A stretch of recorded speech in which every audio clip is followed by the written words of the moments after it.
Je m'appelle Souleymane Mbaye, donc champion du monde de boxe. Je suis venu dans la boxe très tardivement parce que j'ai commencé par le football. Et le football, comme on sait, c'est un sport à 11, un sport d'équipe. Et moi, je détestais perdre. J'adorais tout le temps gagner. Et au football, c'est difficile. On a souvent un ou deux joueurs qui mouillent pas le maillot. Moi, j'ai commencé par le football. Puis après, tout doucement, j'ai fait un dérivé par les sports de combat parce que j'adorais Bruce Lee quand j'étais jeune. Donc, dérivé un peu de Bruce Lee, karaté, j'en ai fait un petit peu, mais il fallait s'arrêter sur les coups, donc c'était un peu embêtant. Donc, j'ai commencé par la boxe française, puis ensuite dans le kickboxing et tardivement par la boxe anglaise. Donc, champion de France, champion d'Europe, champion du monde, 45 combats, 41 victoires, 4 défaites. Moi, j'habite à Levallois. J'ai grandi un petit peu. J'ai eu deux enfances. Une dans le 91 aux Ulysses, où ma première adolescence. Et puis après, je suis venu à Levallois, où aujourd'hui, je suis boxeur de Levallois et j'y habite depuis de nombreuses années. J'ai eu l'envie, j'étais attiré par ce sport, par un boxeur qui s'appelle Red Sugar Robinson, qui était un danseur de claquettes. Et il avait une aisance, une façon de se déplacer sur le ring et j'étais captivé par ça et j'ai voulu en tout cas essayer de faire la même chose. C'est ça qui m'a vraiment motivé à faire de la boxe. J'ai commencé la boxe anglaise très tard grâce à José parce que il a su me montrer et me donner un petit peu les valeurs de ce sport car José est d'origine zaïroise. Il a été au match de 74 Foreman Ali.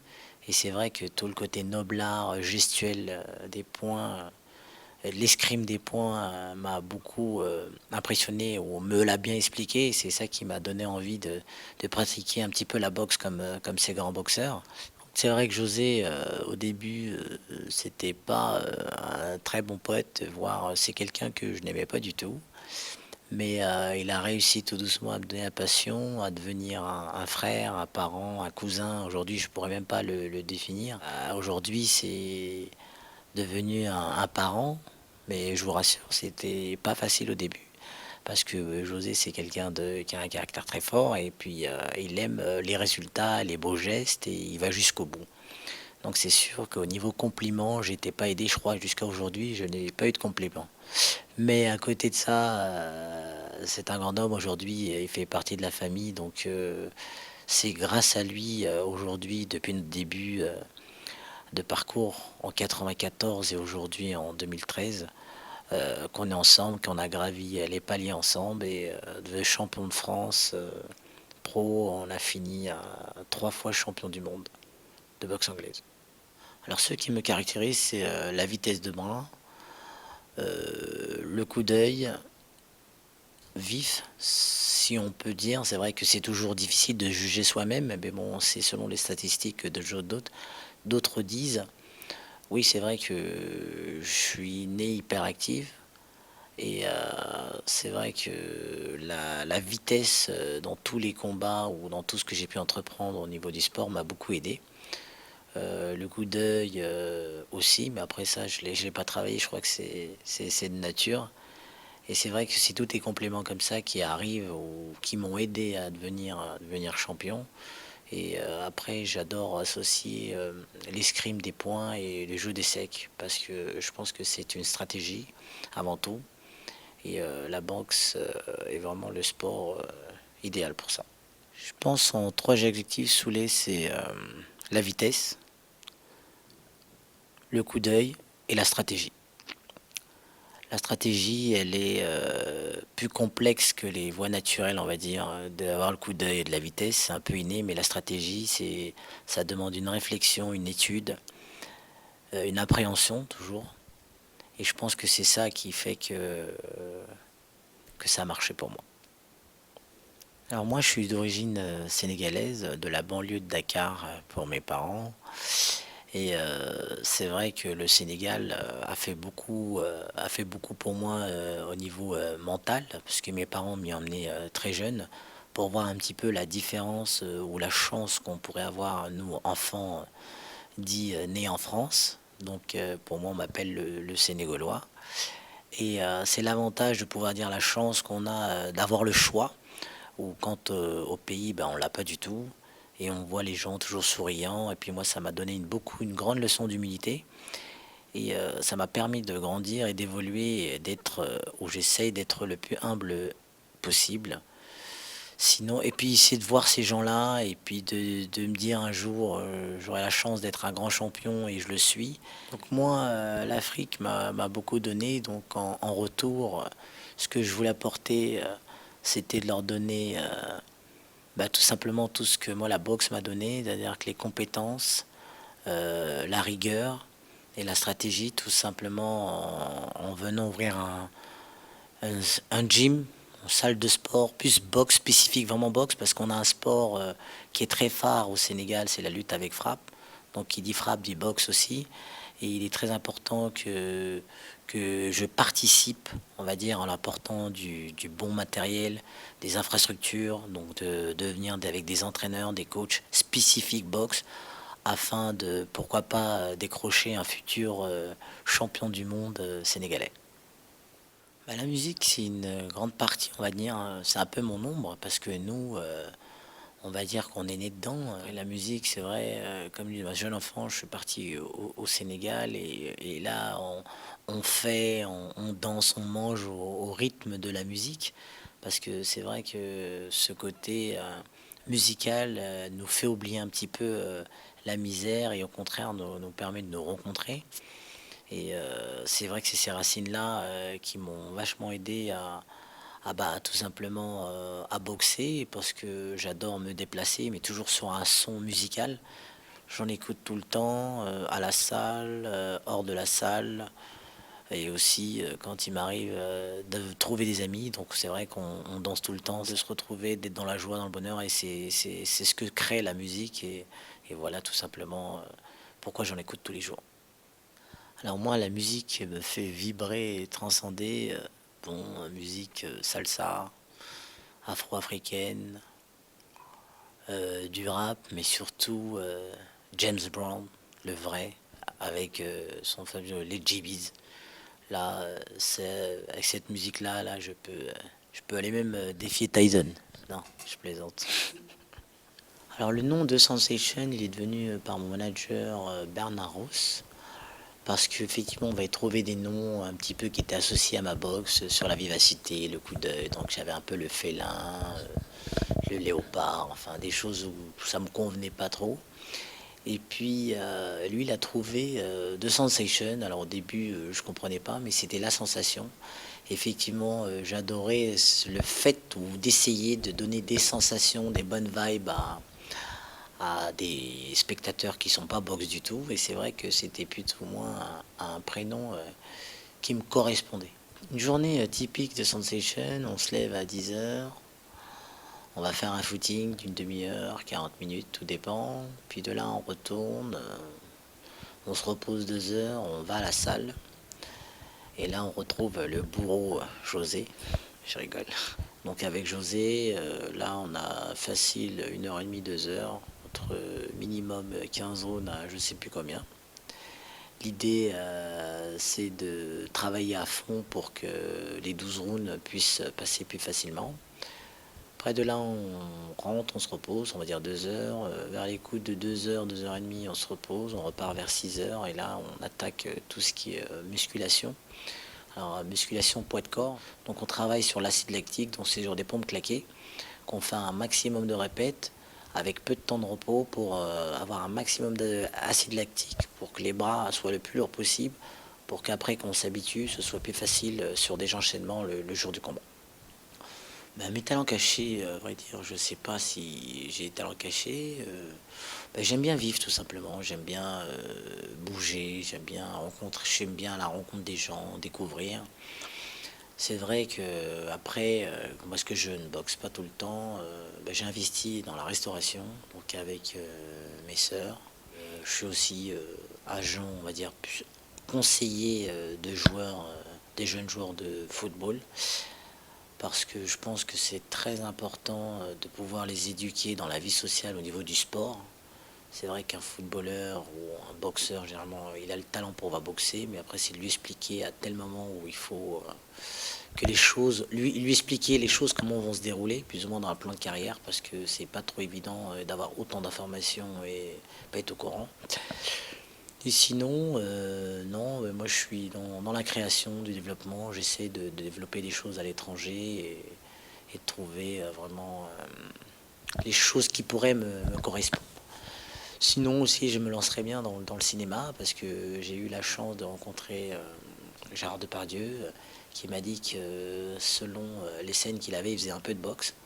Parce que c'est vrai, quand on vient sur un ring, eh ben, on oublie tout, on joue un rôle de boxeur.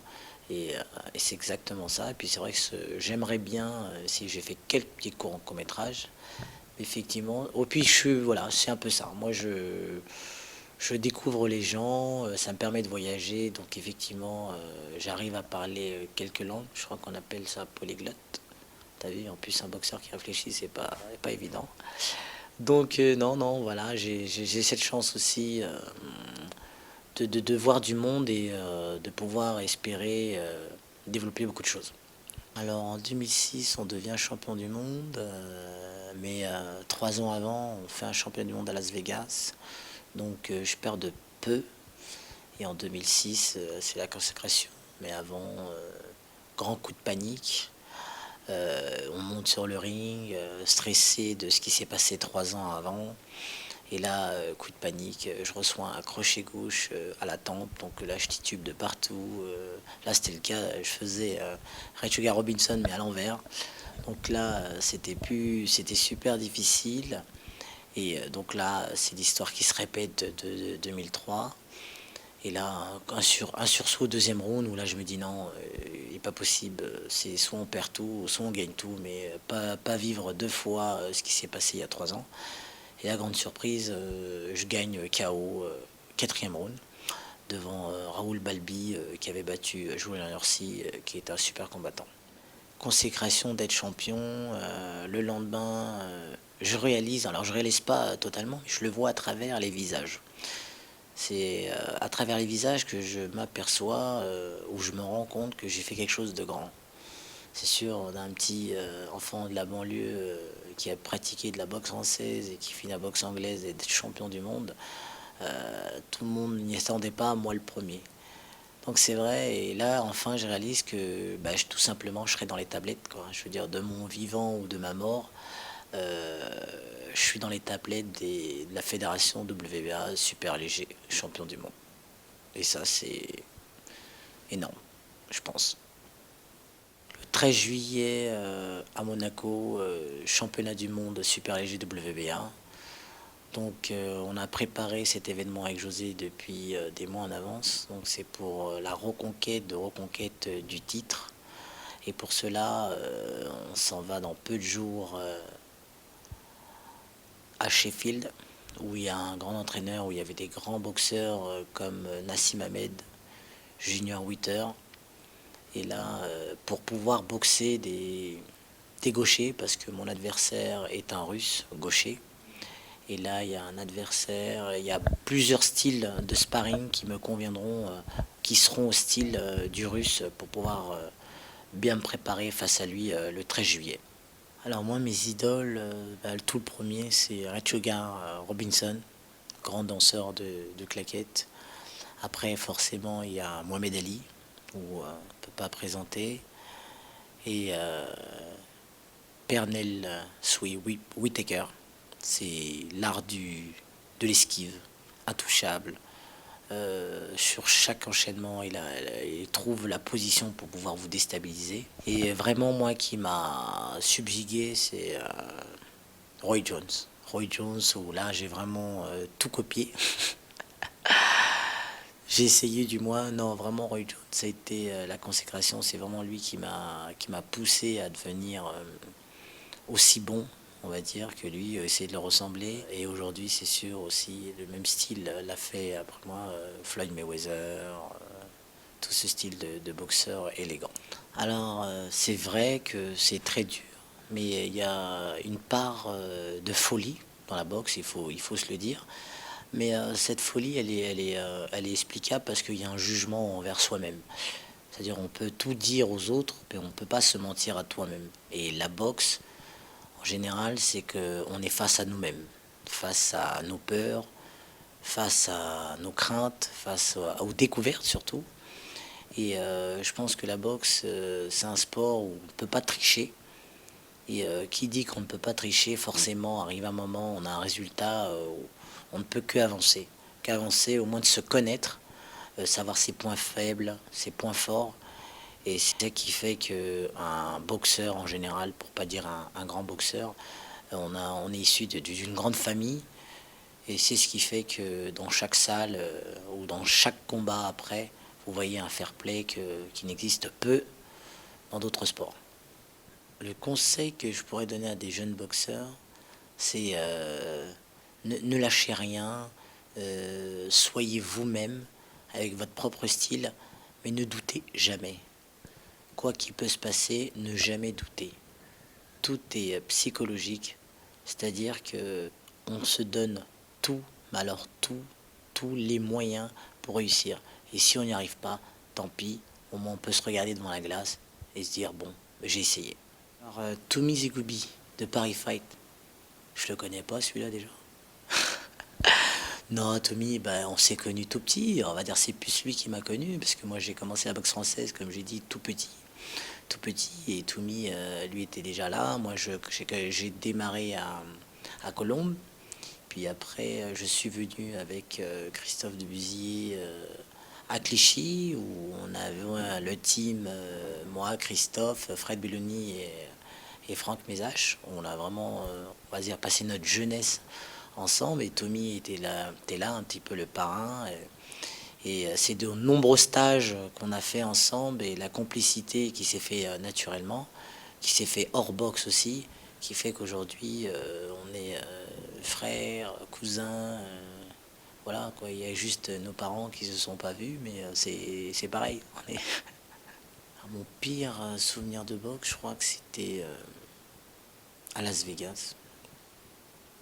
Mon premier championnat du monde en 2003 contre Viviane Harris, où je me suis fait huer d'être français. C'est la première fois. Alors j'ai connu le fait où j'étais black, mais la huée d'être français et puis ressortir avec des applaudissements, parce que je suis vraiment passé à un doigt, pour dire un point du combat, et j'ai surpris un petit peu tout le monde, le fait qu'un Français, ça pouvait mordre. Parce qu'ils avaient l'habitude de voir des Français, c'était déjà une victoire assurée. Et puis je leur ai prouvé et démontré qu'il y a des Français qui mordent aussi. Alors mon meilleur souvenir de boxe, comme tout le monde peut croire, ce serait ma première ceinture mondiale. Ben non. C'est la toute première fois où j'étais champion de France. C'était en 2001, face à Nordi Mouchi, où le combat était d'une intensité énorme parce qu'on se connaissait.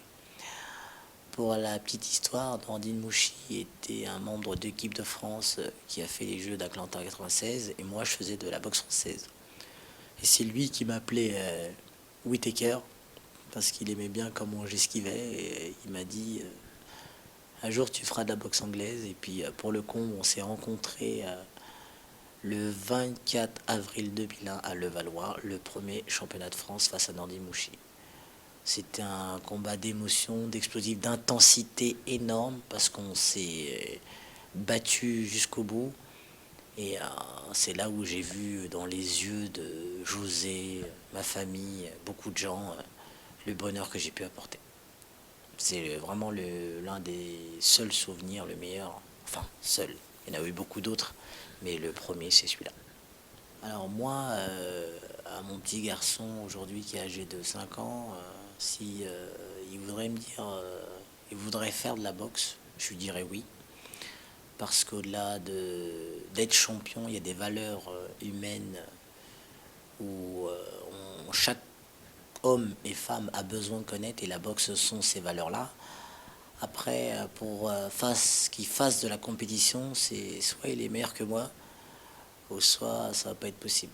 parce que c'est bien de faire la boxe et je le conseille de le faire à tout le monde, mais c'est bien de connaître aussi ses limites. Ce sport, il est bien pour se connaître, c'est toucher sans se faire toucher.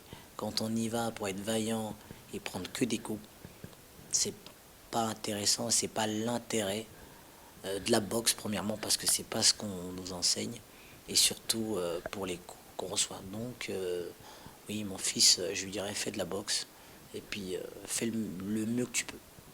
Alors je vous donne tous rendez-vous le 13 juillet à Monaco et ce jour-là attachez vos ceintures parce que c'est un jet privé qui va vous emmener directement au vrai retour, si on peut dire, de Sensation, parce que là, je compte vraiment tout exploser, tout simplement.